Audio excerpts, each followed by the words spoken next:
I got an RTX 3080 for only $200 during the height of the mining boom. Here's how I did it.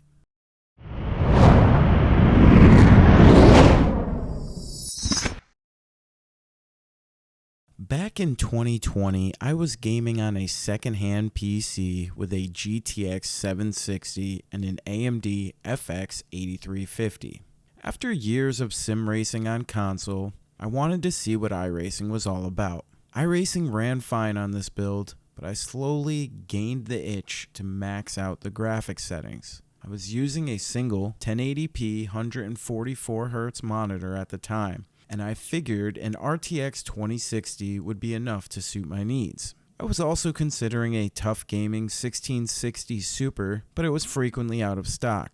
One morning, I opened up the Newegg Daily Deals to find an MSI RTX 2060 for $280 after mail-in rebate. I didn't know too much about the brand at the time, but it seemed like a really good deal at $50 less than most 2060s were going for at the time. So I decided to buy it while I had the chance. It was just starting to get hard to find graphics cards. They were still available, but the good deals would go very fast. So I got the MSI Ventus RTX 2060.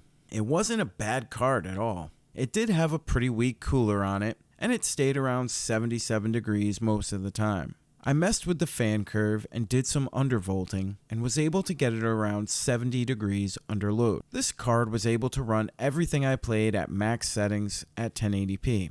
It was my first experience with ray tracing, playing Control with RTFX on, and I was blown away by the reflections in the intro scene.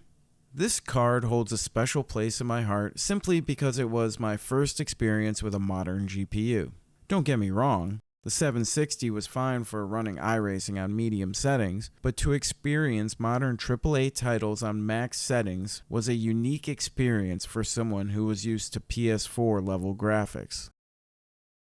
Getting the 2060 exposed how weak the AMD FX 8350 really was. This was my first experience with a CPU bottleneck. I ended up getting a great deal on a Ryzen 5 3600 combo from Micro Center, and it was a huge upgrade over the aging FX series. Be sure to check out my video on CPU bottlenecks here. But let's get back to the focus of this video, GPUs. So now I had the RTX 2060 running to its full potential, and everything was great, until I decided to start shopping for ultra-wide monitors a few months later.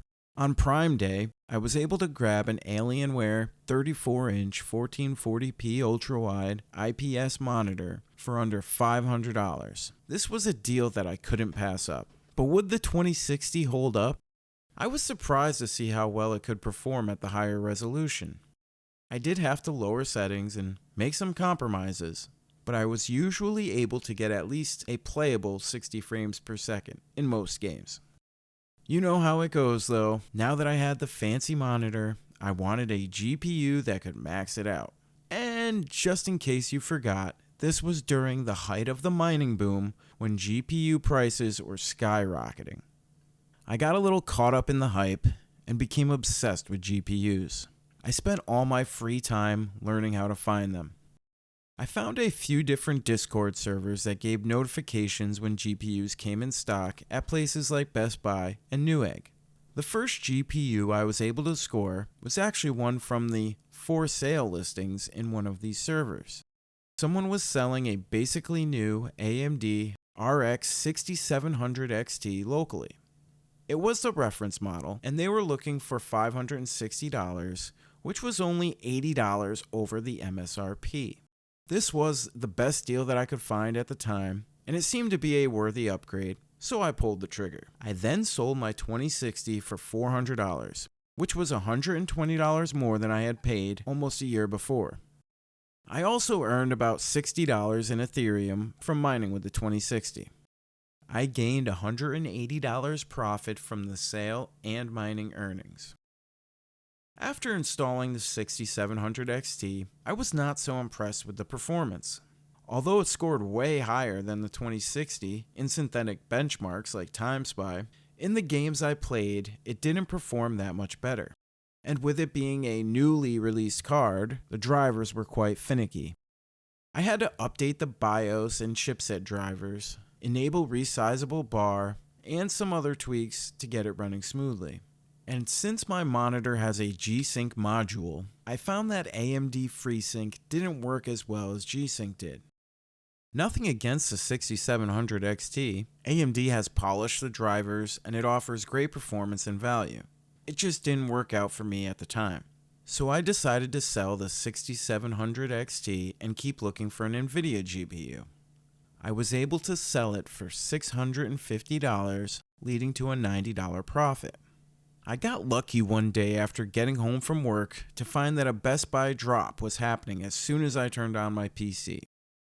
I was then able to purchase an MSI Gaming Z Trio RTX 3070. This is a beautiful card and I absolutely love the way it looks. Not only did it look great, but it performed amazing. The cooler is shared with the 3080 and the 3090, so it is overkill for a 3070. Temps never exceeded 64 degrees, even with a strong overclock. The day I picked up the 3070 from Best Buy, I entered the Newegg Shuffle just out of habit. I had been entering the shuffle daily just to see if I would win anything.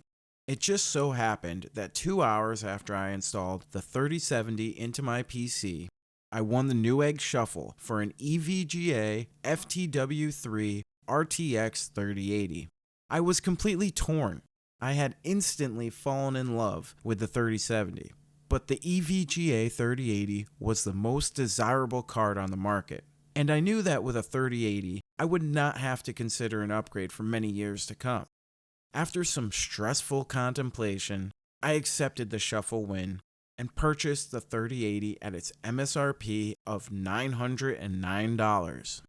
I also had to purchase an 850 watt G3 PSU for $160, which was significantly overpriced, but I needed it for the GPU anyways.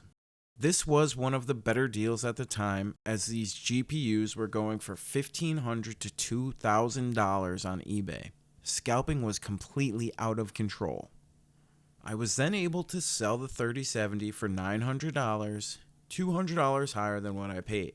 I was having good luck finding GPUs, so I continued to buy them and sell them for a small profit.